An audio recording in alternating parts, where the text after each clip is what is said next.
All right, welcome to the 53rd episode of the Revolutionary Code, where we bring the truth about how governmental politics actually works in every facet of human existence and how that affects our people, Black people here in America, Africa, and the diaspora. I'm your host, Brother Tamani, and one down out of Houston, Texas. Excuse me, I'm the direct revolutionary product of one Cardinal and Bayou Chewy out of the Shrines of the Black Madonna, and the indirect revolutionary product of one Albert B. Clay, African name, Jaramogi Baby Ajiman, the father of liberation theology and the founder of the Shrines of the Black Madonna. I am also the founder of the Black Gold Nation Movement. My co-host, the National Director of Political Implementation and Strategy for the Black Gold Nation Movement, and the Chairman of LACE, Liberation Advocates for Community Empowerment, the intellectual gangster, corporate grassroots revolutionary, and master domino assassin from Shreveport, Louisiana, AKA the Boot, Brother Craig B. Lee. Brother Craig, how you doing this evening? I am doing absolutely wonderful, and I hope everybody out there is as well. Amen, amen. So before we get into tonight's show, let me briefly tell you guys about the Black Gold Nation. What we're trying to do is put our people in the position by which we can own and or control the environment where we live. We want to do that because we have come to the conclusion of realizing history has proven that when we don't control our space, when other people control the spaces where we live, we always lose. When we allow other people to control any aspect, any system within that space that other people control, we always find ourselves on the bottom of that system, be it the political system, the educational system, the economic system, the agricultural system, the security system, the spiritual systems, any system that affects our lives that other people control, we always find ourselves on the bottom. So since we no longer want to be on the bottom, since we no longer want to lose, we want to put ourselves in a position to own and control our space. And of course, when we do that, we not only do just fine, we outperform other people, which is one of the reasons why they seek to destroy everything that we try to build. So Brother Craig and I, we're here to try and bring our people together so we can find the right people, because we don't want to keep losing. We are trying to identify, organize, connect with Black people of like mind so that we can build something that matters. We're not just here to inform you and entertain you. We're trying to get you to do something. We want to inform, educate, motivate, mobilize, organize, and build. Again, everything we say and everything we do is in an effort to galvanize, energize the minds of our people to get us involved in something that really matters. And if we're not trying to build power, then we're wasting time, and we don't have a lot of time to do what we need to do. So tonight's show title is The Priceless Value of Critical Thinking Skills. Why what we do is key. The priceless value of critical thinking skills, why what we do, the Black Gold Nation Movement, why what we do is key. So tonight's show is about commitment to one's craft, understanding that to be the best, you have to put in the time, energy, and effort. Practice and study, especially for us, is vitally important, critically important, and key to our success if we're ever going to have any. So I'm going to share a video with you guys that Brother Craig sent me, because he is always sending me something to try and get me to act right. So the video is absolutely awesome. It's brief, and then I'm going to tell you, then we're going to have a conversation about it and some other things that he sent me. So give me a quick second to share my screen. Y'all should be able to see my screen. And I am going to click play. Yo, Mars Blackman here with my main man, Michael Jordan. Yo, Mike, what makes you the best player in the universe? Is it the vicious stunts? No, Mars. Is it the haircut? No, Mars. Is it the shoes? No, Mars. Is it the extra long shorts? No, Mars. Is the shoes it, right? Nah. Is it the short socks? No, Mars. Money. Listen, we talking about practice. Not a game. We talking about practice.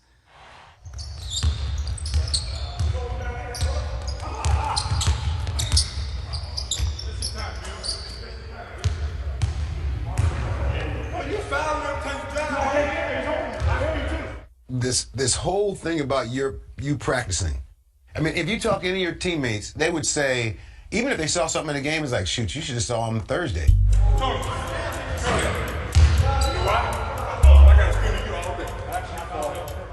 To practice with you was like they had a game instead of a practice. And when I got to the pros with Kevin Lockery, you know, when I was drafted number 3, Kevin Lockery used to put me on the starting 5. We used to be killing the second 5. But he wanted to test me out. So let's say we're going to 8, and it could be 5-1 or 5-2 against the second team. And if you lose, you got to run. He would switch me in the middle of the game to the second team. And I'm saying, well, okay, you trying to prove a point. Boom, we'll bounce back and win the game. Those are all training tools for me. And every day in practice was like that to me. It was a competition. So when the game comes, there's nothing that I haven't already practiced. It's a routine. You know, whatever happens in the game now, okay, I've done this before. Short for the win. Got it! At the buzzer, he's done it again! Was fear of failure a motivator? I never feared about my skills, you know, because I put in the work. Put him away, MJ. Work ethic eliminates fear. Yes. You know, so if you put forth the work, then what are you fearing? You know what you're capable of doing, what you're not.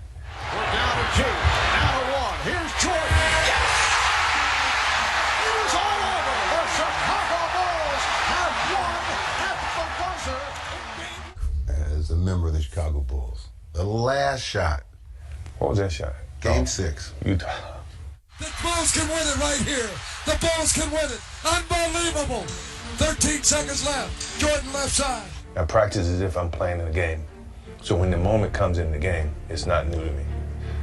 That's the beauty of the game of basketball. That's the reason why you practice. That's the effort. So when you get to that moment, you don't have to think.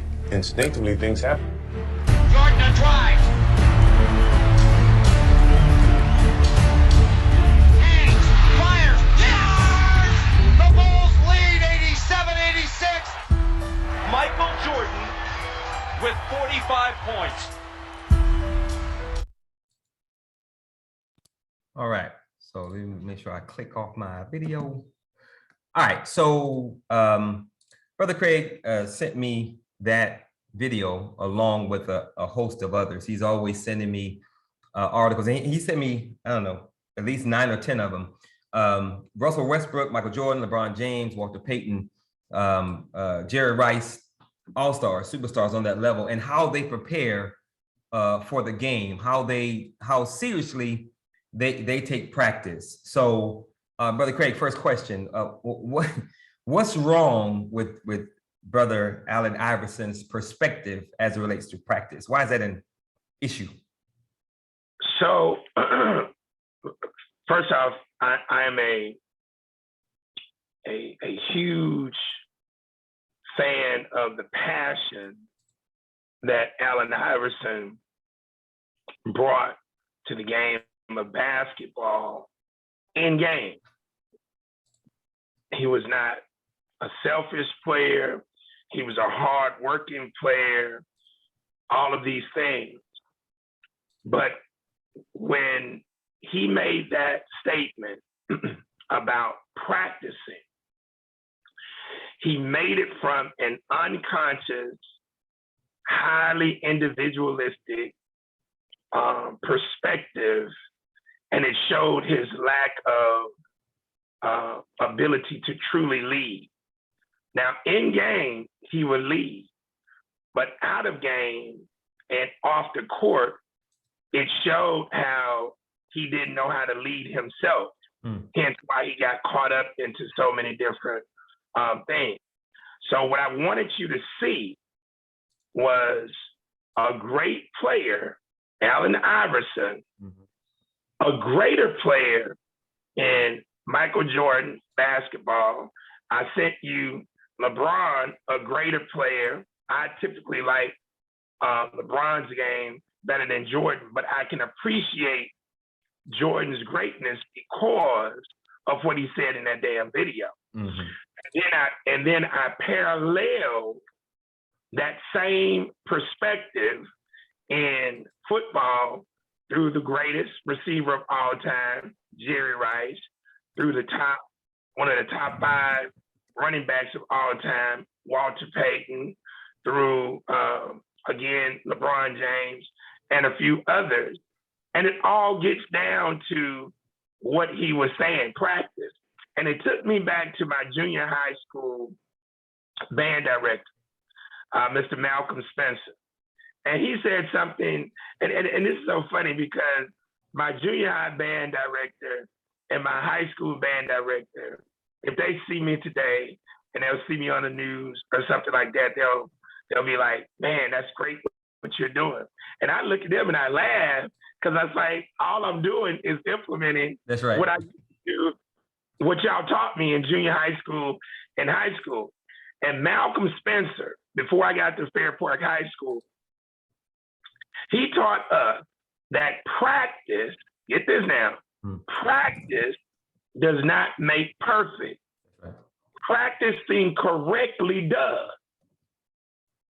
So you can practice something wrong all day long and it can become habit, just like practicing something correctly becomes habit.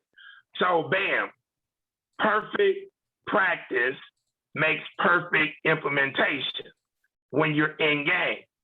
When I got to Fair Park High School, Mr. Cleveland White taught us our motto through practice, DPO, discipline, pride, organization.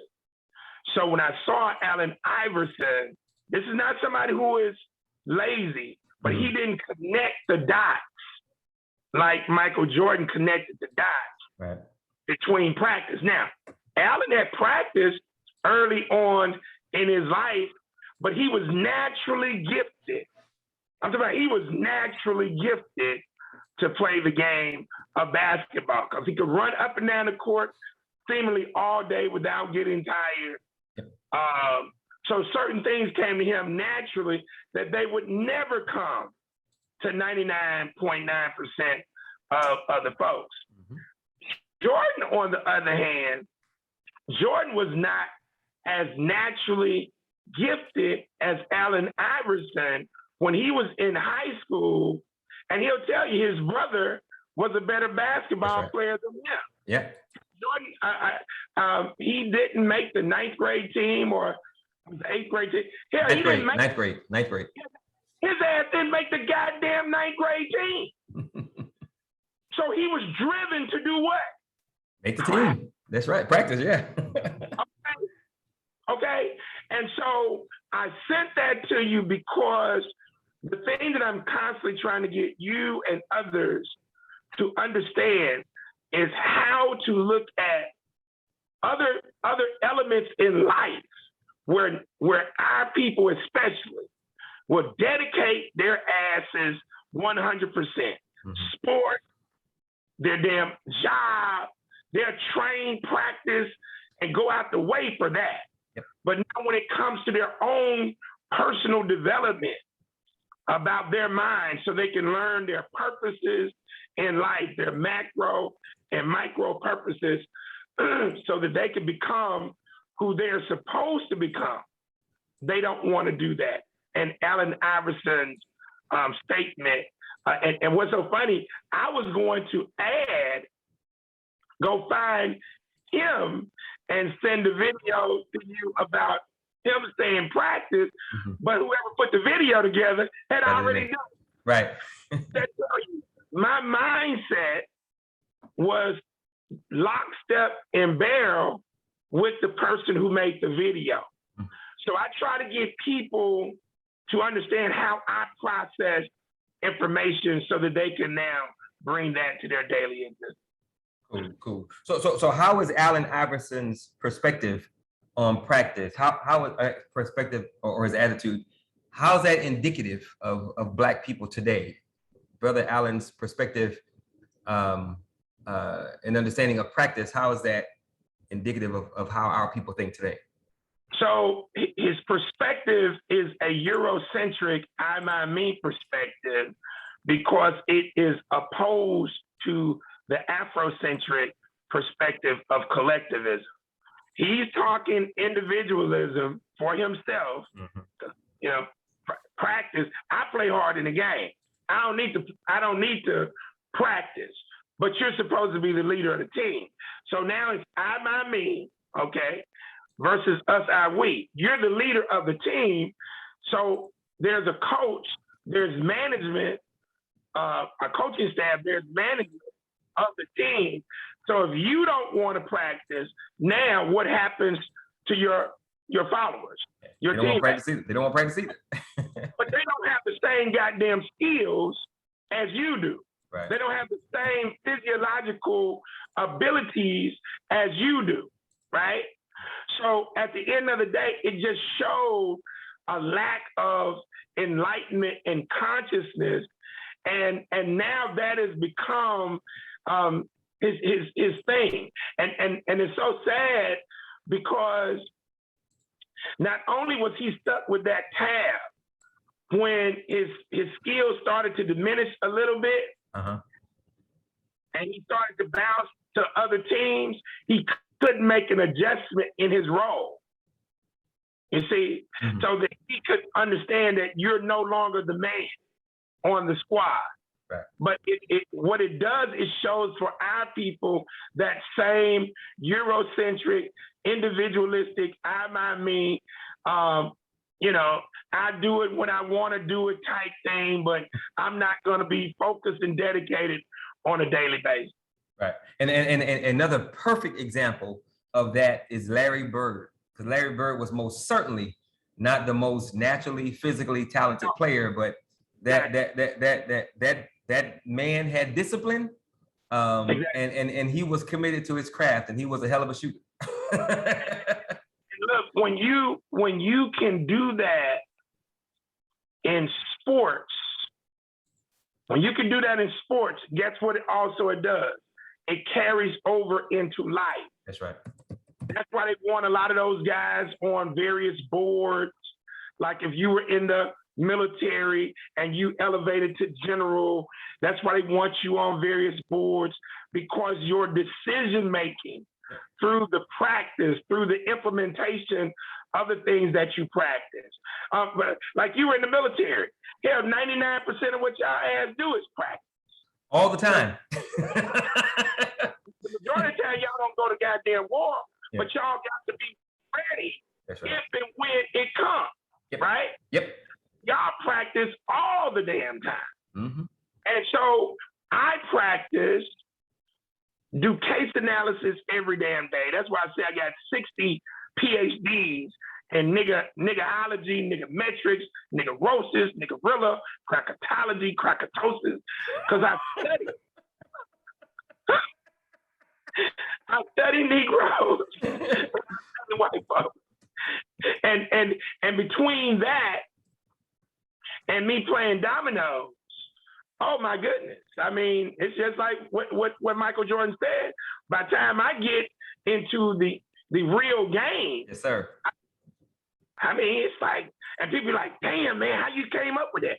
Nigga, I just study y'all ass every day. Okay. And I play dominoes against you Negroes, so I know how y'all process information. And this is what white folks do. And I try to explain this to our people, having come out of major corporate business in corporate America with Fortune and Global 500 corporations, and now coming into the grassroots. This is how I know, bruh, and it's never any disrespect when I talk to you about Malcolm and King. Bruh, there's no way they would have understood all of this stuff. Not because they're not smart. They weren't exposed to all of the dynamics.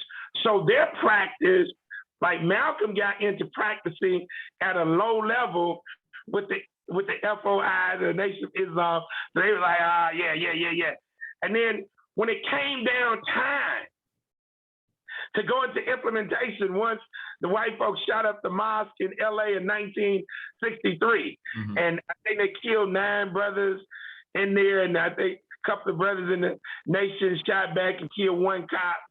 Malcolm, in his naiveness, was ready to go. And look what Elijah Muhammad said. Nah, bro, we just playing, bro. This ain't real. That's really when Malcolm got very dismayed by the process. Do the research on it. Yeah, and we saw that same scene play out in Judas and the Black Messiah. When Judas said, "Let's blow it up," and Fred was like, "Oh, wait a minute." Whoa. We just using this as a ploy, dude. We just creating the illusion. Yeah, we ain't about that life. Yeah, we ain't about that life, right? So that's why in essence, if you don't do this on a consistent basis, there is no way that you'll figure it out. Now you just said something that's very, very, very important. It's not one of my questions, but I want to ask you. You said this is what white people do, in that they study us, our behaviors. And you said that you had a close friend of yours, I think it was a close friend, who didn't want to believe that they were studying us to that degree. He didn't want to believe that they have that much interest in maintaining and keeping power. So the question is why do you think it's so difficult why do you think it was so difficult for the brother to accept that? And why do you think it's so important that they do study us? Well, to answer the first question is because that partner of mine lacked the ability to think.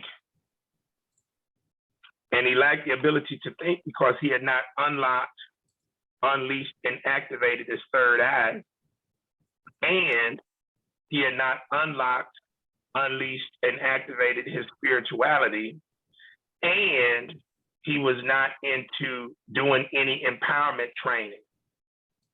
You see? Mm-hmm. So if your mind is not open, your third eye is not open, and then your power source for you to now tap into your greatness is not open, and you ain't doing no goddamn empowerment training and no grassroots boots on the ground training. Yep. Hell, all of this is going to say, man, you just Craig, you just paranoid. But it don't work. Right. So you smile, and then something happens to him. It's like, damn, man, you might be right, man. Yeah. So until something happens to that person physically, they won't ever get it. Right. You see, that's why they can't see. That's why the concept of thinking and critical thinking is beyond the scope of the masses of not only our people, but the majority of people. Right. Because the game is to keep the majority of people dumb. I mean, it's just straight up. They keep them dumb and with their minds not open and their spirituality locked up, but they allow them to believe that they are actually thinking and making their own decisions, not knowing that they've been indoctrinated to do that. All right. Right. Now, why must our oppressors study us? Because every now and then a Tamani or a Craig comes through. So they have to always calibrate, be open to calibrating. Yes, sir. And it's like, okay, bam. So that's why it's so beautiful. Like the 21st century counterintelligence, hell, the government don't have to do it no more directly because they created what? Social media. That's right. So Negroes tell off on themselves every damn day. You see? Right. And so now you can study and analyze human behavior, savage behavior, and this is how this works. This is how this works. And when you're in these corporations, for real, and they're putting together marketing plans, promotional concepts, they analyze every single damn thing, right. Colors, symbols, words, the whole nine. And the above average person has not been exposed to the game on that level. Got it. Okay. So I'm glad you mentioned thinking and critical thinking, because my next question is, what is thinking and what is critical thinking? All right. So I'm glad you asked that question. So I want people to start doing this. before you seek to create a definition of a term yourself, your own definition, go and look at the Eurocentric definition first.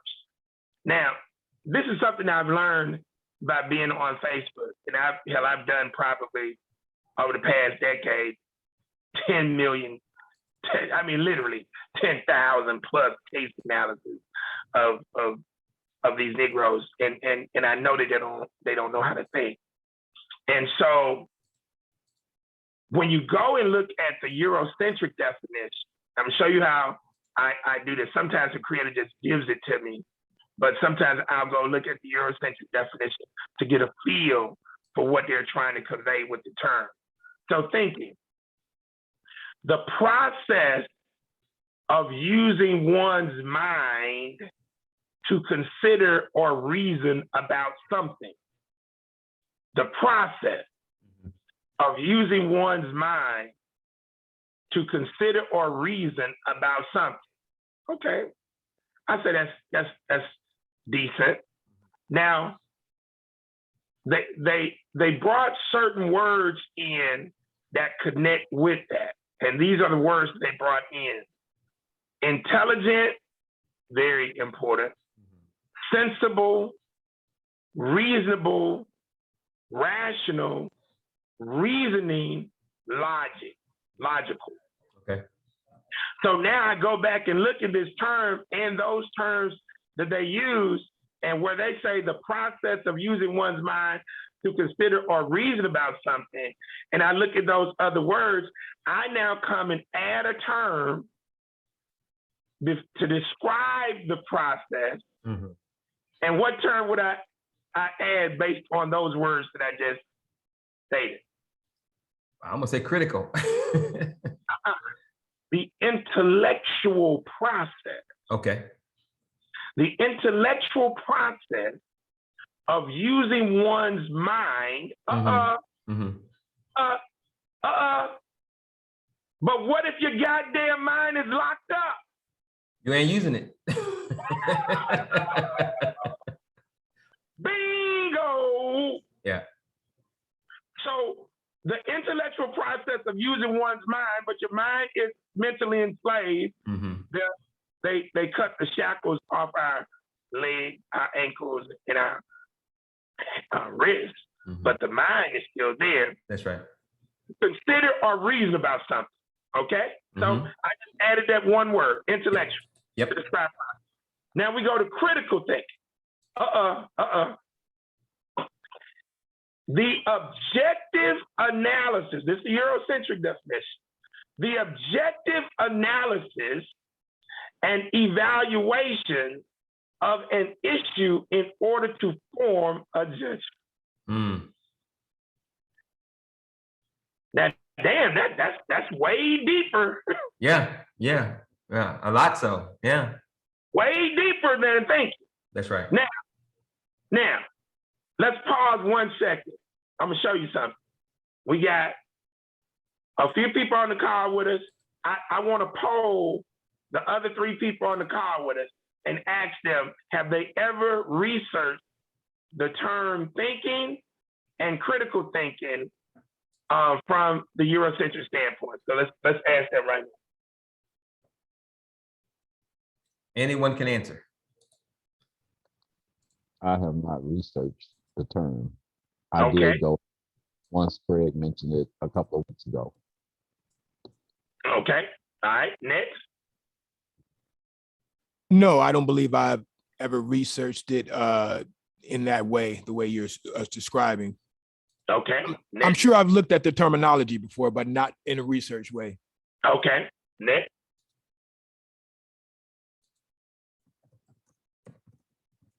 We got one other person. Tara. Maybe she's away from her computer. Okay. All right. I'm sorry, what was the question?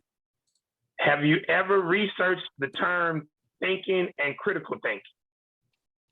Have I ever researched it? Yeah. No. Okay. All right. That's all I wanted to know. Okay. Now, why is that important? Because if you've never researched the term how would you know what the term really means?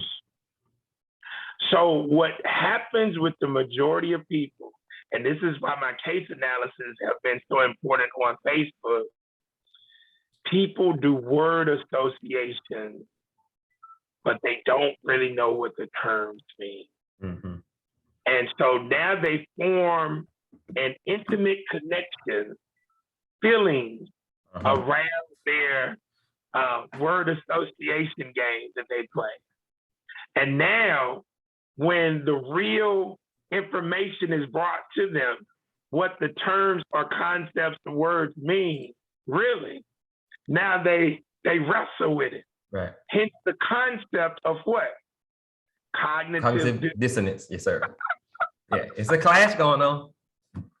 You see what I'm saying? Yep. So then they'll fight you. So Tamani, that's why I created the free test and coming up with a test to determine your ability to do what? Think, right. So that's why I would say the word several times. And after I say the word several times, I ask you the question and you told me you could think. Right. So now I put you to the test and I trick you. Why? Because I already know what you're going to say. Because I've done this since 1995. Yeah. You see what I'm saying? Yep. So I'm showing you the scope of how confusion sets in. So if you don't research terms, the Eurocentric definition, seeing what they say, and then if you haven't unleashed and activated your third eye, unleashed and activated your spirituality, and you're not doing empowerment training, grassroots training daily, just like Michael Jordan does, or LeBron James and Jerry Rice, then there's no way that you're going to figure out the wordplay, the symbol play, right? I mean, it's clever, brother. Yeah. It's clever. So why is that ability to critically think? Why is that so important? And why don't we know how to critically think? Because we've been trained. And why not? Because they want you to be dumb in the society. Because capitalism is predicated on the creation, maintenance, and expansion of a permanent underclass. Yes, sir. So the way that they execute the game is to allow you the flexibility of the perceived freedom of making choices when you're really making predetermined selection. Right. But you believe now, you ain't thinking, you believe, because to believe, to really get to belief, you should have evaluated it. Look at the critical thinking definition again, which is a good definition. The objective analysis, I would say the objective intellectual analysis and evaluation of an issue or a person, it's not just an issue, in order to form a judgment. So you remember the other week when you asked me, it's like, damn, create choice seems like it's almost the same as thinking. Right. I said they're directly connected. Yeah. Yeah. See, to the choice to choose is a process of thinking and critical thinking, evaluating one or more things, person, place, thing, whatever, in order to arrive at a decision, a judgment. You see? And this is not taught because they need people to believe that they're thinking when they're not, so that now the corporations can now promote products, services to them, so they just go do it freely, although they're mentally enslaved. Right. As you say, it's a hell of a system. So if most of us think we're making choices, but we're actually choosing between predetermined selection, would you say that pimps and gangsters, gang members, maybe even drug dealers, would you say that they are critical thinkers because they don't typically choose? And I'm talking about the Bumpy Johnson kind of gang members, the higher up gang members. Would you say that they are critical thinkers because they don't make those predetermined selection choices? They've realized that this system is rigged, so I'm going to do something outside of it. I would say they are higher level thinkers. Critical thinkers definitely in the underworld perspective. Yeah. Highly critical thinkers. But as it relates to overall life, right? No. Yeah. Because they yielded, even Bumpy Johnson, no matter how highly critical of a thinker he was, he yielded the way that he would respond to the oppressive game of the European in America. He yielded to their game as being this, okay, this is how I got to play. This is the only way I can play it. The critical thinker knows that there are other options. It has to be. And the critical thinker is not going to jeopardize his or her freedom. Exactly. To do or to rock and roll a maneuver like he wants. Okay. Exactly. Yeah.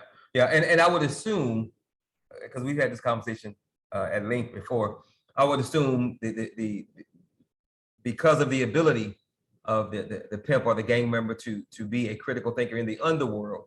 That is one of the reasons why they are so important to us, because we're going to need those kind of people to operate in that world so we can continue to maneuver as we need to, correct? Exactly, because they have influence and reach. Yes, sir. Over a targeted group of African descendants. For sure. that we don't have. Goddamn, do all the hoping everybody, wasn't on drugs and wasn't prostitute. You can wish and hope that all goddamn day. That ain't gonna happen. That's right. Because when this child who is now 45, when this child was born, or this child was in the first damn grade, they ain't had no thought about, I'm gonna be on crack or I'm gonna be a prostitute. That's right. So that underworld, that's a world that you have to deal with. And you got to have people who we can maneuver with that can now preside over them. That's why you got to be spiritual,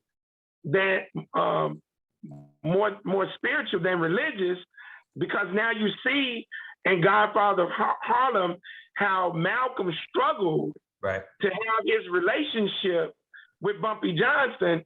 And I brought up that one episode where he's talking all this high and mighty talk, and his ass is broke. Yep. And Bumpy like, Negro, what do you do? Like, other than talk. I was like, okay, I sell dope and whatnot, but I send people to college. I pay bills. I finance deals. Right? Yeah. What do you do? For sure. And Malcolm was quiet.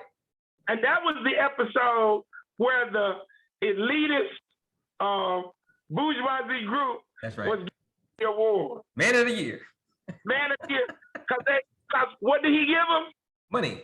Money, status, and material. Yeah. And it's kind of funny later on, I think in the next episode, you see just how, I don't want to say gangster because they're kind of soft with it, but they're corrupt too with what they're trying to do. But when it got down to it, they damn sure ain't more corrupt than him. Oh yeah, because he said, "What you gonna do? What you gonna do about it?" And they start smiling. All right, next question. So how does learning how to critically think, how does that compare to the Jordan video and all those articles you sent me? How to critically think? How does that compare to the articles and everything that you sent me in the videos? So here's the difficulty. So here's the comparison. And this is why this game is, this thing it's too damn difficult for the majority of people to get. What you're doing, and this is why you got to understand you're in a multidimensional reality. Not one-dimensional, but multidimensional. It could be 2, 3, 4. Hell, it could be as much as you can, go. Now, if you can't separate what you do occupationally from what you do in your spiritual walk in order to get to your real purpose, or I will call it your purpose-driven walk. You got your occupational walk, which now connects you into this world of capitalistic white supremacy racism. But then you have your purpose-driven walk that supersedes whatever is going on in your daily existence. If you can't now maneuver to formulate a game plan similar to what you saw practicing correctly, similar to what you saw with Michael Jordan or LeBron or Jerry Rice or Walter Payton or Barry Sanders, if you can't do that in your purpose-driven, on your purpose path, but you do it on your occupational path, then you'll never be able to now embrace why you were placed here to begin with. That's right. The Creator didn't put you on the goddamn planet to be a goddamn milkman. Yeah. Or to work at the goddamn post office, or to even be an NBA player, or it's very rare that your occupation would be in direct synergy with your purpose path. Mm-hmm. Now, I can give you the example in sports where, because the Creator does work through events. Mm-hmm. And since now all of this is coming up about One Night in Miami, Blood Brothers documentary between Malcolm and Ali. Ali is that one entity, which is what makes him great. Uh-huh. The greatest. And that is through sport. Through sport, his purpose, his micro purpose emerges. Mm-hmm. Because in beating Sonny Liston to win the heavyweight title, who else did Ali, Cassius Clay at that time, who else did Cassius Clay actually beat? White supremacy. Symbolic. Oh, Huh? the mob. Yeah. The mob of white supremacy. Exactly. Yeah. Exactly. Right. Now, who could see the potential of that symbolism? Malcolm. Why? Well, goddamn. Why Elijah Muhammad couldn't see? He's supposed to be the supreme, the goddamn divine. I would have to say because he wasn't looking for it. He ain't the one. Yeah. He wasn't the one. Right. Malcolm was the one. But see, Malcolm, this is why history is so damn important. See, people gloss over this. They don't know how to critically analyze these things. You gotta study these things because now you see when you make the wrong move, like Malcolm did, mm-hmm. and it's just the Creator designed it to be that way, not for Malcolm to really be able to come out of it unscathed, because that was impossible. But the Creator designed it that way so that we can learn the damn lesson. Right. He was sacrificed so we can learn the damn lesson. Fred Hampton was sacrificed so we could learn the damn lesson. My homeboy here, P. Newton, messed up so we could learn the damn lesson. Bobby Seale, so we could learn the damn lesson. You see what I'm saying? Mm-hmm. So at the end of the day, he couldn't get it, but he had it in him. Mm-hmm. He saw it. But what was Malcolm still trying to do at that time? Regain favor with who? Elijah Muhammad. and the Nation of Islam. Yeah. Brother, that was retarded. Mm-hmm. But he had outrun his flank and he didn't know which way to go. Right. So the lesson really wasn't for Malcolm. It's for those enlightened hybrids who would come decades later, who could truly analyze this so that we don't make the same damn mistake. That's right. That's right. And that's why I'm pretty sure I have in every presentation that I do, we study those who've come before us so we can understand what they got right, how they were successful, so we can build upon it, but also more importantly, we don't make the same mistakes. Exactly. And that's what Black people repeatedly do. We continue to make the same mistakes over and over again because we refuse to study, and for whatever reason, we don't want to say that so-and-so got it wrong or so-and-so didn't understand. We put everybody on the pedestal, and we don't want to remember that they were just human. And that's where the identity politics, that's right, the personality politics come in. That's where the inability to think and critically think comes in. So all of these dots connect. Yes, sir. All right, next question. What are Black people facing? What are we up against? What are we dealing with as a people? As it relates to the enemy system. Go ahead. Yeah, you're dealing with a monster. You're dealing with a psychotic, paranoid, schizophrenic monster who is always willing to adjust. And I always go back to the video that Bruce Lee did when they asked him, what is your Kung Fu style? And he said, water. And the interviewer was thrown for a loop. And Bruce Lee pours water in the glass and he shows whatever water is poured into, it assumes the shape of it without changing up its composition. And we have to learn to adapt. So the adaptability, the ability to make adjustments in order to deal with this paranoid, schizophrenic, psychotic monster who is constantly making adjustments.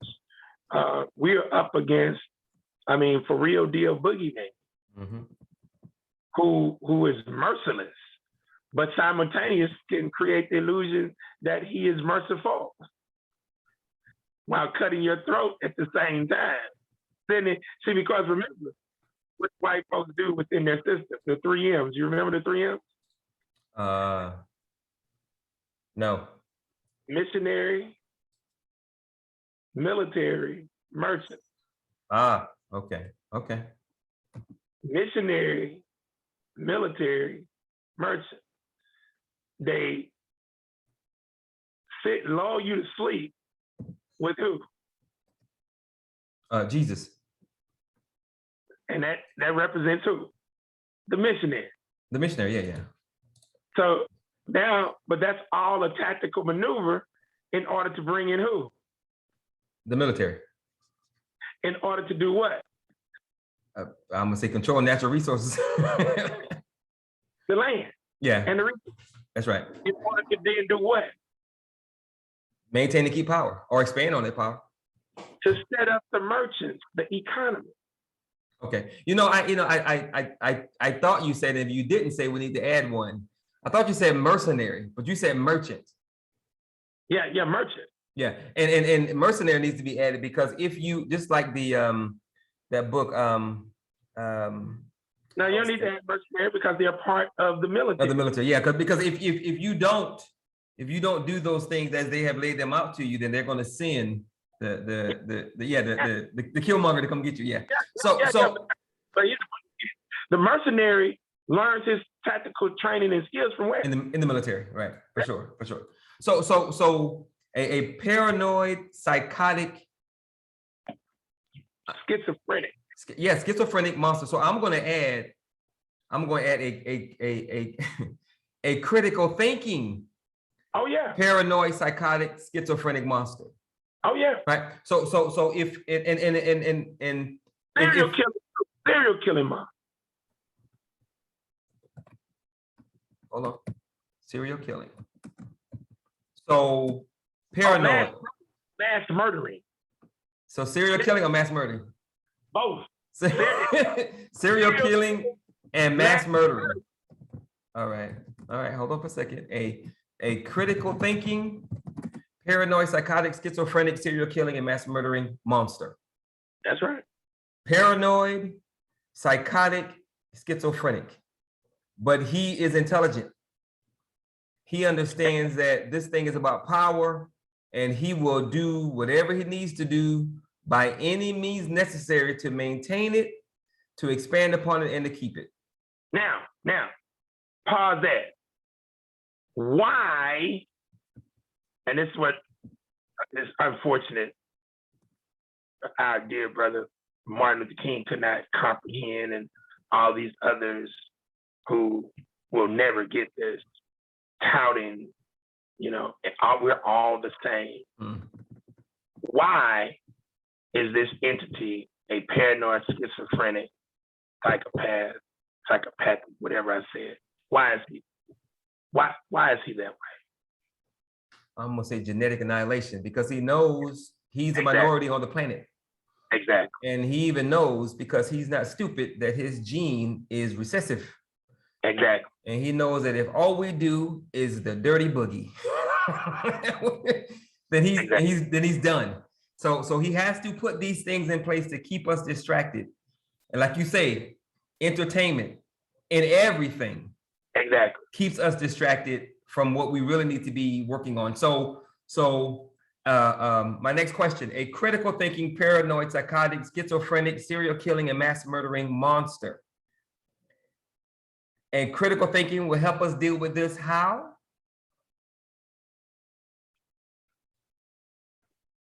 I know you ain't asked that question. I'm asking you that question. So that you can begin to formulate a counter attack. Amen. If you don't know how they come and how they roll, how you gonna counter them? I'm pretty sure the answer is Jesus. All right. Let me stop. I'm not trying to be disrespectful. All right. So you're listening to the Revolutionary Code. If you missed the beginning of the show, where we bring the truth about how government and politics actually works in every facet of human existence and how that affects our people, Black people here in America. Tonight's show is our 53rd episode, and it's titled "The Priceless Value of Critical Thinking Skills: Why What We Do Is Key." My name is Tumani Mwandani. I'm the founder of the Black Gold Nation Movement, and my co-host, Brother Craig Lee, is the National Director of our Political Strategy and Implementation Department. Okay, Brother Craig, taking a bit of a shift. Now, I don't think the sun fully rises without you having sent Brother Lloyd and myself at least 1 or 2 articles or videos, at least 4 or 5 times a week. You're always sending us stuff because, like you said, you're always trying to get us and others to think, to understand, to analyze this whole thing. And of course, the articles you send and the videos usually lead to some sort of discussion, conversation about what they're dealing with. So the most recent slate of articles you sent me dealt with primarily 2 things: the hustle of sovereignty or correct status, and the liberation entertainers, which we discussed last episode 52.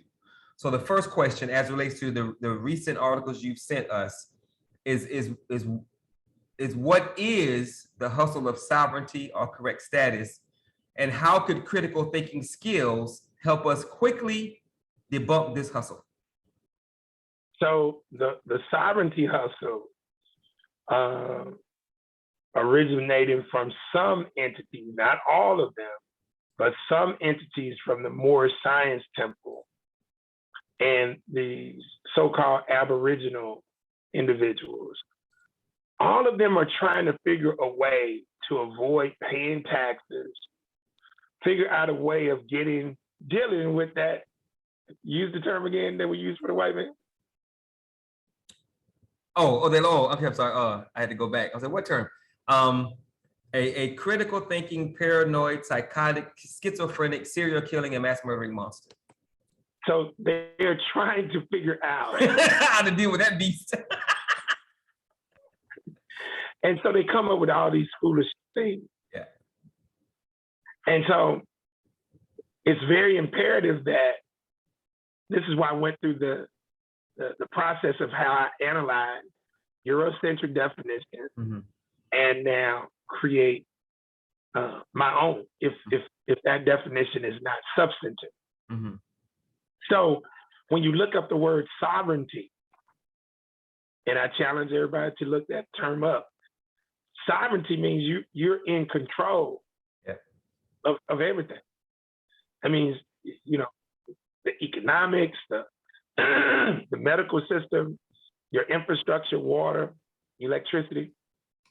So these people are trying to use sovereignty perceptively to now show people how to come from under that beast. That's right. But what they're really doing is using it in order for them to make money off of the individuals who really don't know how to think, and those individuals who don't know how to critically think. They're running that hustle. And so now the premise is, see, black man, the reason you can't move ahead, or the reason that they're killing us, because, see, you're identified as a Negro or colored or black. And so you ain't got your nationality. See, brother, you got to get your nationality. And so we're going to show you how to do that. And then we can force them to give us money. And because you don't understand, brother, this is the only way we can do it. Now, this is what I did today with one of my partners who was in the Morris Times. I said, brother, the basis of the Eurocentric schooling system at the secondary and the higher ed level, what is the basis of it? What is the foundation of it? And he didn't know where I was going with it. I said, the basis of it is rooted in our Afrocentric schooling system. And he said, no, I would think it's being in European. I said, no, brother, that's what y'all don't get.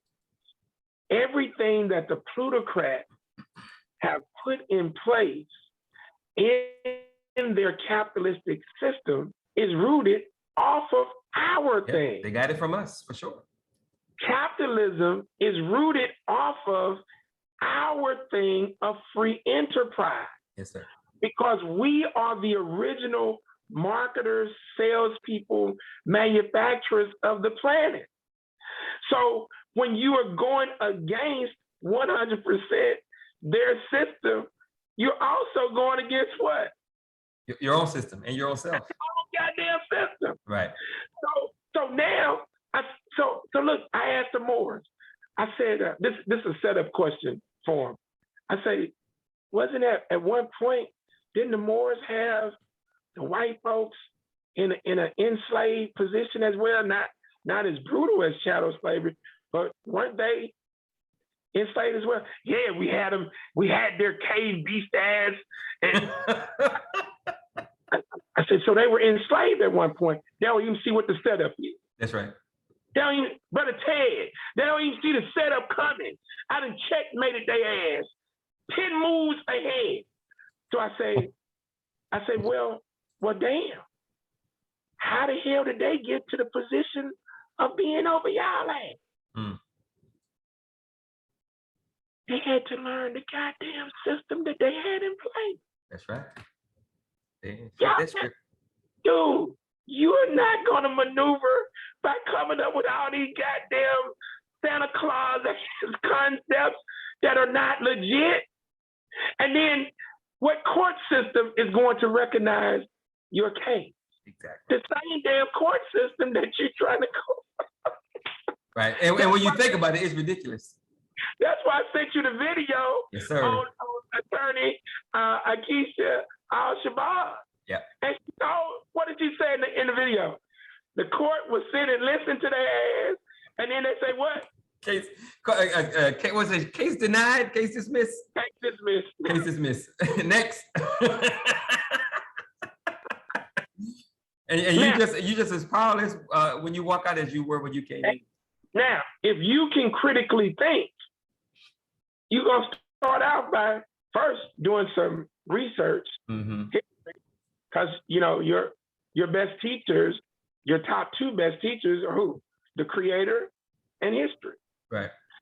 So now you tap in, unlock, unleash, and activate your third eye, unlock, unleash, and activate your spirituality. Now you're connected with the creator. Now you study history. Now, what's the next thing?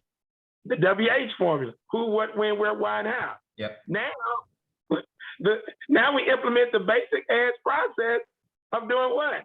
Resume, references, and receipts. Yes, sir. So now, if you got control of your mind, you've tapped into your spirituality, you're connected to the creator, connected to the righteous ancestors, you do your research on the history, you got the WH formula, who, what, when, where, why, and how, bam, resume, references, and receipts. You can't never get hustled. Right. But now, sometimes you allow yourself to be hustled so that you can see what the con is, how far it can go. Yeah. That's how critical thinking would help us. But yeah, Tamani, that's the game, because the people are trying to figure out how to maneuver. Right. Now, the ones who are running the hustle, they already know it ain't no way to. Right. This ain't gonna work. Yeah. But I got to figure a way of coming up so that I can get my Lamborghini, get my, like Polite. I can get all of these things because I don't want to have to do what Michael Jordan them did to go through the process. I don't feel I really have those skills to compete with these white folks on this level. So I'm going to now be supreme in the eyesight of who? My own people. Exactly. Right. All right. And I'm glad you brought up Polite, because the next question is going to take a little longer, but he's most certainly a part of it. So give us the rundown, the backstory, and the characters of Brother Taharka Bey, Brother Sanetter, Brother Polite, and Brother Inky, and anyone else who might be involved in this circle.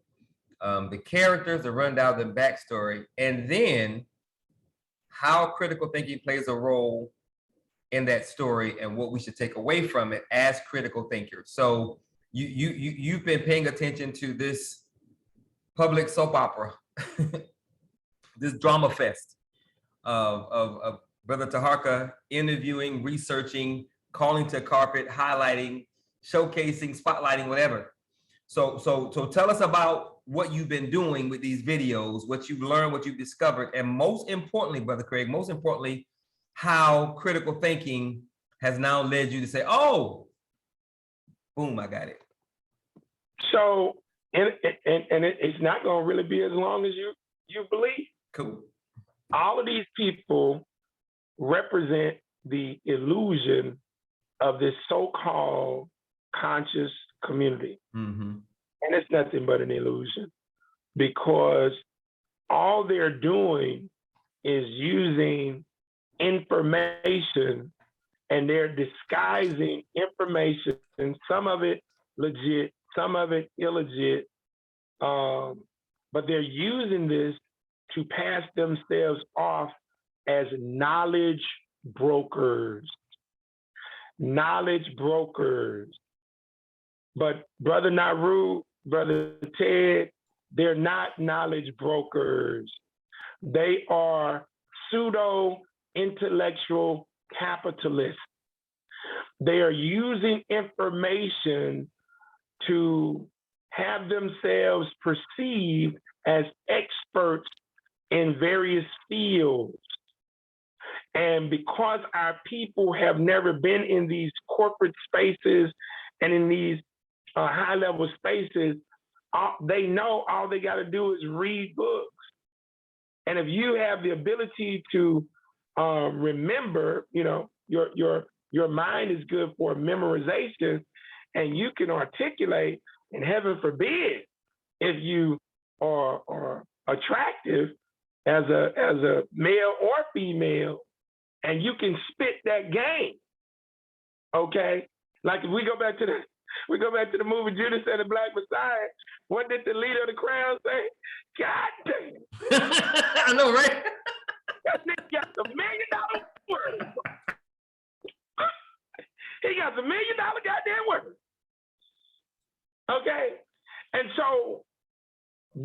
individuals are all a part of this so-called conscious community that really don't exist. You just got some people who are interested in learning a few things about white supremacy, racism, the typical stuff. And it becomes political theater for these guys. So I started watching some years back. I'm like, oh, okay. So they bring, and most of the conversation is going to revolve around Jesus, Allah, Yahweh. So you got all of them. Hebrew Israelites, Africa Bambaata's group. You got the Moorish Science Temple. You got the Nation of Islam. All of these fools are gangbanging at a higher Negro level. And instead of using guns and knives, they're using words and philosophy. Right. And so they're doing all of this foolishness in order to jockey for the minds and the wallet and the purses of individuals who could be used for the betterment of our people. That's right. And so they're playing this game in order to extrapolate dollars from them in order to now participate in the overall capitalistic system. Taharka Bey is a different one in that he is, I think, genuinely interested, but he's a character as well because he plays too much. The buffoonery is way too much, but he is interested. That's why you and I reached out to him, right. And we already know what ends up happening with that. Umar Johnson, we already know he's scamming. Brother Polite comes out of the Nawubian community with Malachi York, very gifted orator, highly intelligent, but again, lacking of spirituality and organic right culture. So bam, he knows that our people are nothing but sheeple. And so they run the game. So-called Minister Inky, which Taharka did a great job of breaking his ass down last night to show he's nothing but a con, sodnetter. But see, now it got real. By the way, today I saw a video, partially. Now it got real, Tamani. See, now they put out that Sodnetter has also done one of these rapes, statutory rapes of a 15-year-old. Oh, wow. He's not being charged, but by the court. But now they put it out online. So guess what? Now you got death threats. Yeah. From some of these same entities. Yeah. So he showed today where his car has been wrecked in New York. And see, now I'm gonna send you the video on that. Now you're gonna look at his tone. Goddamn different tone now. Yeah. Because they didn't put his children online. Right. They didn't put Polite children. See, now the streets, like, that street justice. Oh yeah. See, now it's coming. So now it's like, hey man, that's wrong with you. No. See, because the karma that you put out, you can't dictate how it comes back to you. That's right. And so now it's coming back real serious. And some of them gonna end up getting hurt and killed. Oh, sure. No doubt. And that's what we're dealing with. And one thing about Brother Taharka, he was, I'm not sure if anybody was before him. I think he was right after us actually, but Grandmaster Jay, he was talking about him from the very beginning, and he exposed him and what he was about. And Chris Muhammad was here in Houston, so unfortunately, I love what Brother Taharka does, but I'm not sure about the sincerity of the motivation behind what he does, and he puts out so much personal information. To me, it was only logical that at some point that was going to come back to you. Exactly. And not everybody plays these word games online. Yeah. And it ain't hard to find somebody, and I don't know if he rolls that way, but yeah, he's gonna find out pretty soon. Okay. So I got 3 more questions and then we're done. So tonight's show, the priceless value of critical thinking skills. I think we've dealt with that quite well. Why what we do, the Black Gold Nation, is key. So getting back to Brother Allen Iverson and his perspective on practice, we've already discussed why practice and preparation and study is so important. So what is our version, the Black Gold Nation's version of practice? So every Thursday, we're doing the Revolutionary Code. Every other week, we're doing film study. Damn near every day, you got some form of thing going on where you're teaching individuals, reaching out to individuals. Right. But the Revolutionary Code and the movies are our primary vehicles, along with any of the videos and documentaries that I send out. And again, in order to get to maintain, increase the level of proficiency of being an empowerment advocate and empowerment coach for our people, you have to constantly and consistently practice correctly so that you would be able to, this stuff becomes second nature, like Jordan said. Right. And so that's pretty much what we're doing. And that will increase every Tuesday. We have the Tuesday morning breakfast group. That's right. Here in the city of Shreveport. You all will be doing the Wednesday morning breakfast group in Houston. That's right. So, we consistently do these things where we can implement these things, something that Nauru is doing that can be implemented here in Louisiana and Texas. But right now, those are the core things that we're actually doing. So given the fact that and you've been doing this for how long? How many? 20? Directly in Shreveport, 26 years. 26 years. So 26 years you've been, you have, how many degrees do you have? 60. 60. I have one BS degree from Xavier University. I have 60 PhD degrees. Right. From the Creator's Universal School of Life in niggerology, niggermetrics, niggerosis, Krakatop, all of those. All that. So when are you still learning? Oh, hell yeah. You still learning? Yeah, because what I know is but a particle of sand on a vast beach of sand. And so you have to always be a life student. And I got my good partner, Mike Gunn, on, and we're both Xavierites. And Mike can tell you this at Xavier, and I've told you this story before, 36 years ago, this year, this fall, I got on the enlightened path because we had to study 2 semesters of theology, right, 2 semesters of philosophy, and a semester of ethics. So in the next few months, as I become transformed on my life day on November 17th to the right young age of 54, I've been on this path now for 36 years. That's right.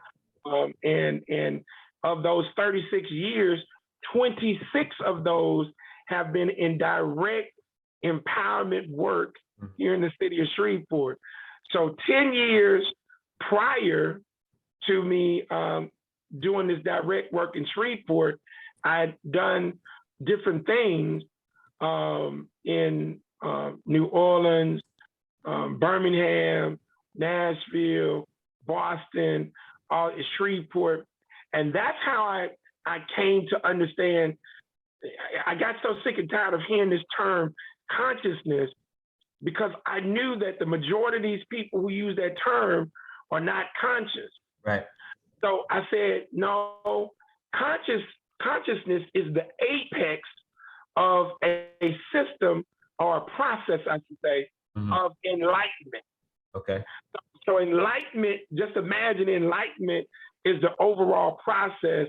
And there are 3 stages, as I define them, in the process. And I might even include a few more. But in general, you have a stage 1 where the majority of people who claim to be conscious are at, and that's the aware stage. Mm-hmm. Yeah, they done heard a damn lecture from Farrakhan and Malcolm, Right. or they done read the book, Right. or they done took their punk ass to jail, and now they know how to say Assalamu alaikum and, you know, all this old foolishness. And so they're aware of something. Okay. Something is not right. Right. And then the second level is the awake stage, which is what everybody's called we woke. We woke. You know. Yeah. Yeah. So that's the awake stage. So now you're reading a few more books. You know, you may goddamn me start doing some damn gardening.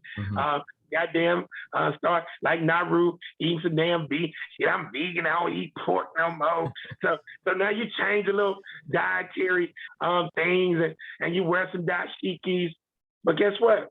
Ain't no work. There's no empowerment work going on.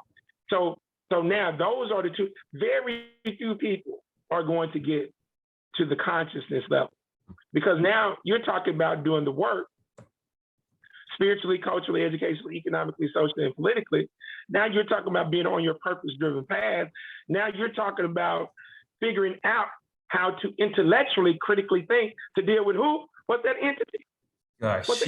A critical thinking, paranoid, psychotic, schizophrenic, serial killing, and mass murdering monster. Exactly. And bitch. only those people who are really on that level and who are willing to, as Martin Luther King did say, and I do agree with, the true measure of a man is not where he stands during moments of comfort and convenience, but rather where he stands during times of challenge and controversy. And a man who is not willing to die for something ain't fit to live. Right. So only those of us who are on that level, you reach that consciousness level where you can now figure this thing out. And Garvey said it best too. With courage, you've already won in the game of life. Without it, you've been twice defeated. That's right. So the aware. Yeah. I didn't hear that last statement. No, so all of that, goes hand in hand as it relates to what we're saying. So the awareness stage, the awake stage, and the consciousness stage, and that is, those three things are called what? Enlightenment path? The process of enlightenment. The process of enlightenment. Okay. So I'm asking all of that because this last question before my final, you get one takeaway.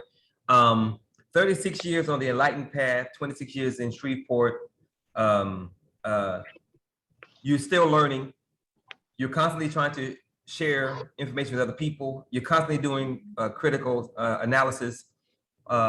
Given all of that, given how long you've been doing this, given how long you've been putting in the work actually in Shreveport, on the ground, boots on the ground doing the work, what do you say to, or what do you say or think of the people who say that they don't need our version of practice because they're either aware or they're woke? What do you say to those persons who I understand there's racism, I understand there's white supremacy. I don't need that kind of practice because I already know all that stuff. Or I either know or I know enough that I can just boogie from there. Today, being the so-called OG or elder in this thing, not only in Shreveport, but throughout the country, today I don't say anything to them. I just smile. When I was younger, I may have it to use my ability to orate and influence to, get them to see, but I don't do that anymore. Right. I just roll with people to do the initial work so that we can leverage the money, status, and materialism so that we can create the physical reality and then show them, because I already know the majority of these folks, they can't, because their third eye is unlocked, they can't see vision. They can't see things before they happen. Right. They can't see the 10 moves, 5 moves, hell, 1 move really down the road. Right. So I don't really say anything to those individuals anymore who don't see the need, the imperative need to embrace what I'm doing. My thing is to just show, and I know we make a few $1 million and then flip that into 10, 100 million, $1 billion. Right. Then all of their punk asses will want to follow at that damn time. Yeah. And that's just the reality. That's what Malcolm didn't understand. That's what most of our grassroots, powerful grassroots individuals, especially the Black Panther Party, that's what they didn't understand, because everything was, again, against capitalism, not understanding at the core of capitalism is our system of free enterprise. So that's how I handle that today. I handle it. Some people would say I've toned down or whatever, and really haven't toned down. I still will chop off some of these Negroes' heads when the time is right with the right issue. But I no longer try to influence individuals who don't want to put in the work in training and practicing and learning how to do this. We'll just see whose thing will get us to that level. That's and right. As long as the Creator allows me to remain in the solid mental, spiritual, and physical health, then, over the next 10 years, we make movements. But, and I know it's coming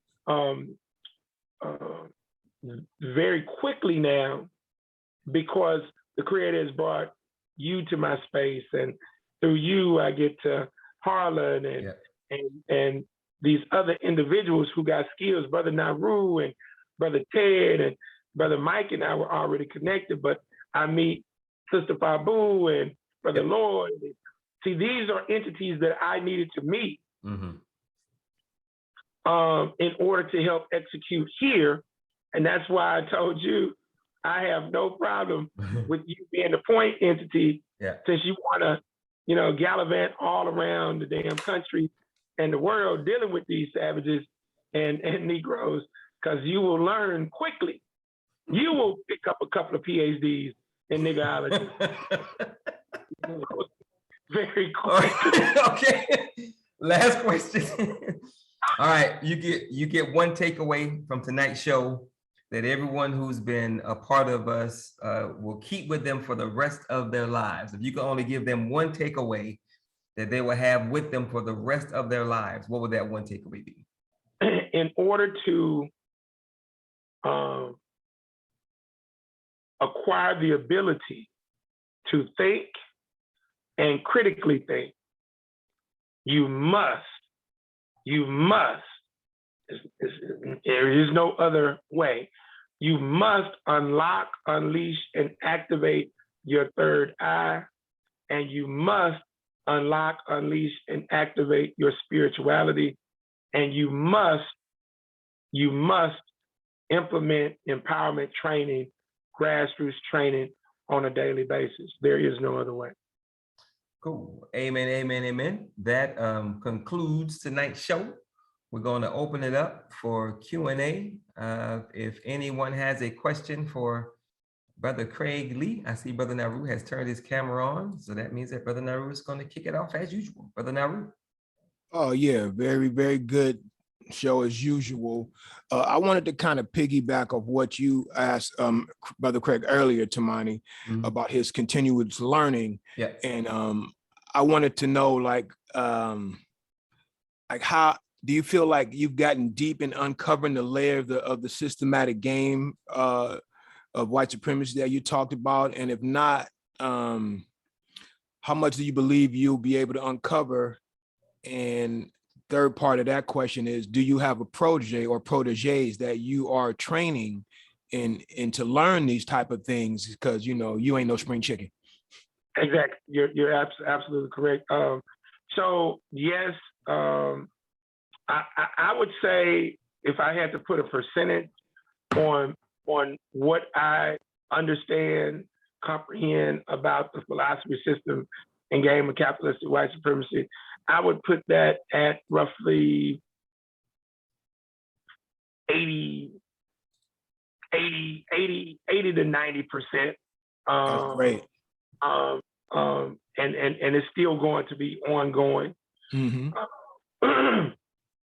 And part of unlocking, unleashing, and activating your third eye and your spirituality, Brother Naru, is it puts you on the path of making sure that you are very humble, because you go back to, since you like, you're in the music industry, we go to Erykah Badu's song, On and On, On and On. What does she say in that song? The man who knows something knows what? Knows nothing at all. Exactly. Yeah, that's real talk. So when I do workshops, I ask groups of people, I say, how can you be someone who knows something but know nothing at all? And it confuses them. And I said, let me break that down for you. What she's saying is, when the man was, or the male, I should say, was unconscious, his ass believed he knew everything.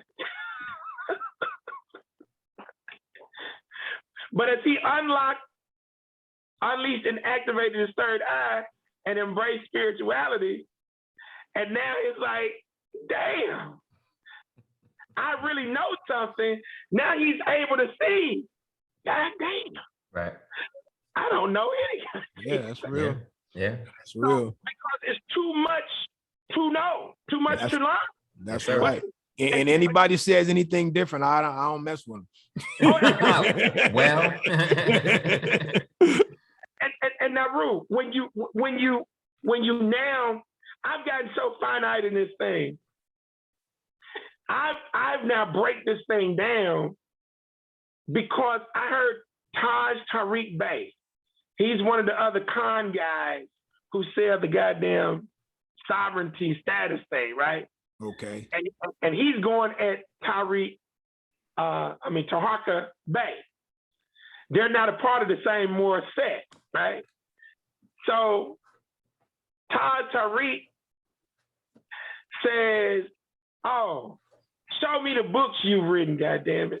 Mm. Show me the book. You ain't wrote no damn books. See, when I tell you that this is about, I figured this thing out about this whole thing, these cats are playing games with words in books because the words in books convey the illusion of knowledge. But all a book is, no matter how substantive it is, it's information. Yeah. The information cannot become knowledge until the information is learned, understood, and comprehended, and then successfully applied. That's yes, right. there you go. That's That's the right. last one. Got to do something with it. Got to do something with it. Repetitiously, hence the practice. And until then, it doesn't become knowledge. So there's no way that you could ever formulate the premise of knowing everything, knowing 10% of damn thing, because you would have to do that in every single thing. You know more about the music industry than I do. I am aware of the industry. I'm awake to the industry.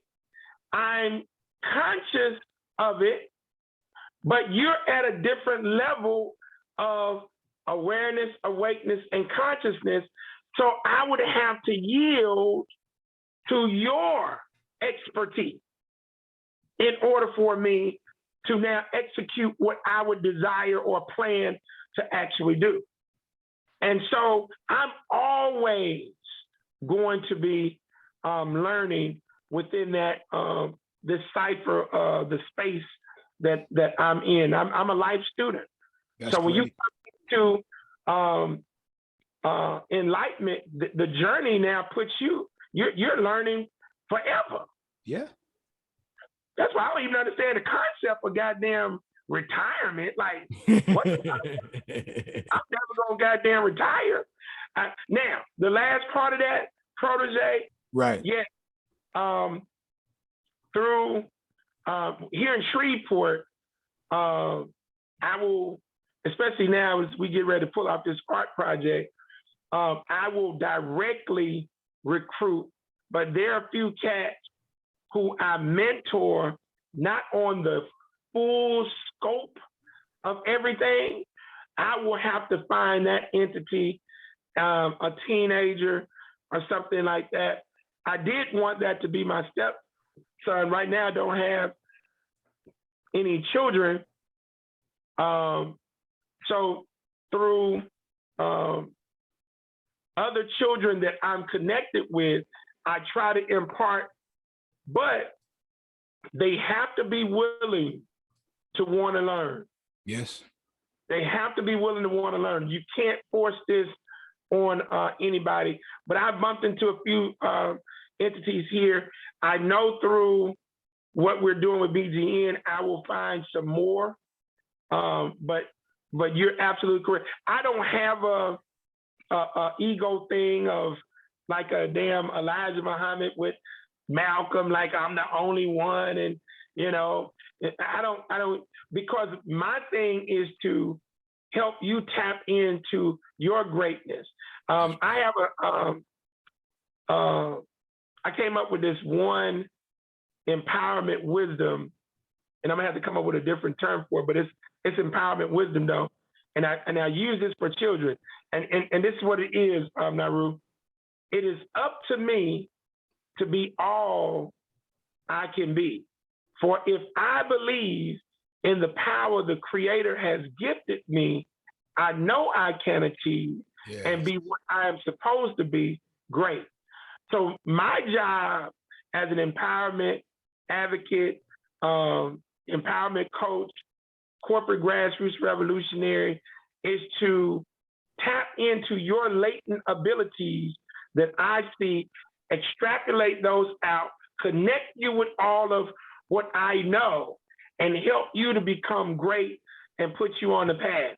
And I want you to supersede me in any goddamn thing that I do. Yeah, but it's all about building that infrastructure. So yes.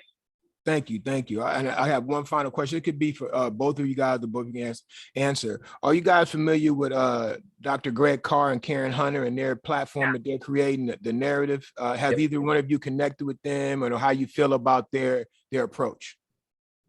I reached out to Sister Karen once, no, twice, and haven't reached her yet. And I'm pretty sure that I'll connect with Brother Carr at some point. If I'm ever, I think he teaches in North Carolina, I think. If I'm ever in the city, he's Howard. Okay, it's Atlanta, right? No, in DC. In DC. Okay, so if I'm ever there, I will physically go find the brother. Okay. And if he's not in his office, I would definitely leave a note, because I need to connect with him for multiple reasons. And I'll try to reach Sister Karen online, but I'm a fan of both. Yeah, I like the information that they're putting out, and they don't seem to be super preachy, or I don't see a lot of implementation of like doing things, but the information I feel is solid. Right. Yeah. Agreed. So here's my response to that. Dr. Carr is phenomenal. And so you all have a pretty nice sized airport out there, Nauru. I've flown into it before. Of course, it's not on the Oakland side of the equation, but imagine you're at the airport and you have a west wing and you have an east wing. Mm-hmm. And the west wing of the airport, you got Oprah Winfrey, LeBron James, Michael Jordan, even the PP dude, R. Kelly, all of your entertainers, rappers, and all those cats are at the west wing. And then at the east wing, you got Dr. Greg Carr, the sister you just named, Karen Hunter, Barra Shango, Lefi Asante, Dr. Francis Cress Weldon, Dr. Evan Sermon, all of your intellectual cats who is there. Now here's the question. Which end of the airport would 99% of the people in Oakland and San Francisco. Man, you already know the answer to that, man. Come on, they going over there with Oprah and them. Yeah. All right, now second question: which end of the airport, wing of the airport, possesses some tangible or theoretical solutions to the issues that plague our people? Well, definitely the side where Brother Greg Carr and Karen Hunter are, but the other side possesses the money. Exactly. So the solution, the potential solution on the East Wing, the money, status, and materialism on the other side that draws people on the West Wing. Mm-hmm. Okay, right? So now, people like you, myself, Tamani, everybody on this call, we would be at the East Wing, right? Correct. Now, if they got all the goddamn answers and whatnot, why the hell they can't figure out how to get at least 30% of the people at the West Wing to come down to the East Wing? Yeah. See, so they don't have all the answers. No, they don't. So who is that up to? That's up to us. Because their job is really just to do the research and the scholarship. Follow where I'm going with this now. Oh, I got you. So I sat back and I said, what's the damn solution? Oh, we got to create a new wing at the airport. And that wing is called the Central Wing. It is between the West and the East. And our job, we got to go back into the cesspool where 99% of our goddamn people are at, and now figure out ways of extrapolating from them what? The money, the status, and materialism to bring back to the Central Wing in order for us to do what? Hire the Dr. Greg Carrs to bring their ass where? To the Central Wing. Because they ass spend their time in the East Wing hypothesizing and theorizing and not dealing with the goddamn savage. That's why I got more PhDs than Dr. Greg Carr. I got 60, he got 1. Yeah. And so my job with all of them is to get them to the Central Wing so that now we can draw 30, 40%, because we ain't gonna get all of them from the West Wing. But you best believe we get 30, 40% of their ass to come to the Central Wing and bring our scholars to the Central Wing, and we got the money, status, and materialism, and we got control or leverage, should I say, of solid HBCUs. Boy, watch out. Boy, watch out. Checkmate. Great answer. Thank you very much. Cool. All right. So does anyone else have a question or comment for Brother Craig? Any questions or comments going once? Going twice? All right, Brother Craig, closing comments? I just want to thank you guys. Again, the focus of my life is dedicated on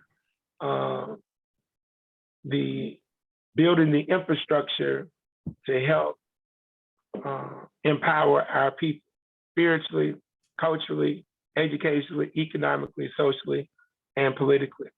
And it's good that my colleague, Dr. Tyra Jones, is on the call.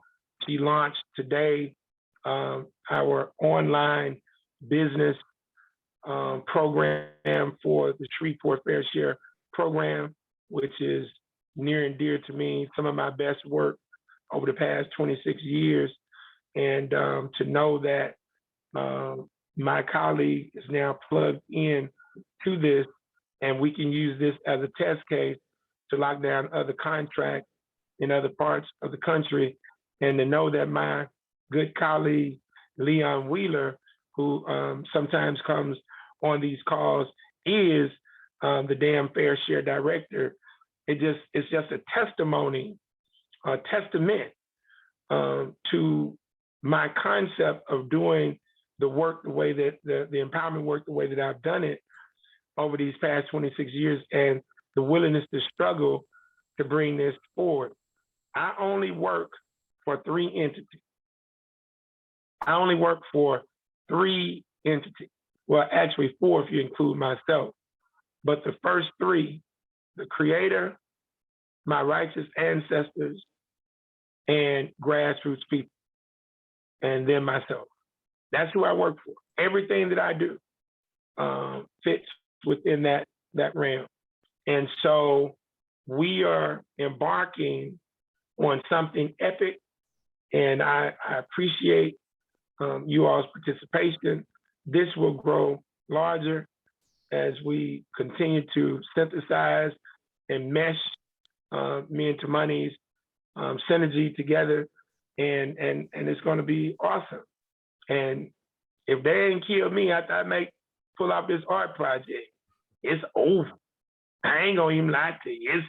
It's on, because you gotta have an understanding and comprehension of all of this before you leverage the money, status, and materialism, Brother Ted.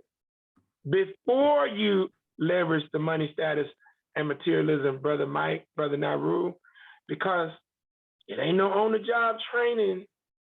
It ain't no on-the-job training, Brother Naru. Because who are we dealing with, Brother Tamani?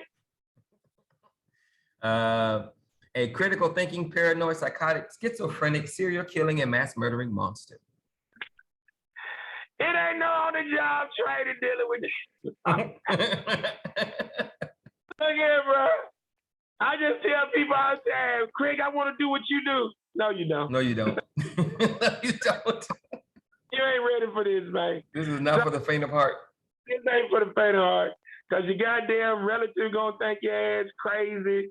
Your classmates gonna be talking about you. But then when they start seeing you on TV and reading about you, damn, bro, Craig, what that, can I, shut the hell up, Negro. Sit your goddamn ass. And so that is what I want to leave you guys with. But we are embarking on something major, and I thank Brother Tamani and what he's trying to do, and everybody on this call for participating. And we're going to keep on learning, and we're going to goddamn unlock, unleash, and activate what? Our third eye. Unlock, unleash, and activate our spirituality, because that's the power that connects you to the Creator, the Most High. We're going to learn to ask what, who, what, when, where, why, and how every goddamn time.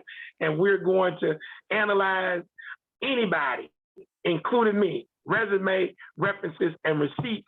And we ain't going to get pimped and played no goddamn more. And we're going to embrace our macro and micro life purposes. And we're going to win this goddamn game of human chess. Thank you. Amen, amen, amen. All right. So on that note, always remember that no one can do everything, but if everyone does something, everything will get done. And absolutely, always, always, always remember that nothing is more sacred. Not me, not you, not your kids, not my kids, not your family, not my family. Nothing is more sacred than the liberation, empowerment, salvation, and freedom of Black people. Because if Black people don't make it, you're not going to make it, I'm not going to make it, our kids aren't going to make it, and neither will our loved ones. But if we put our people first, if we build power for our people first, then we can protect our people and take care of our people and do what we need to do so that we can win, as Brother Craig just said. So with that, thank you guys very much. And hopefully we'll see you next Thursday. Invite a friend who looks like us so we can build this thing as we need to and find more people who really want to make something real that matters. So with that, God bless. Have a good evening. Take care. And thank you guys for being a part.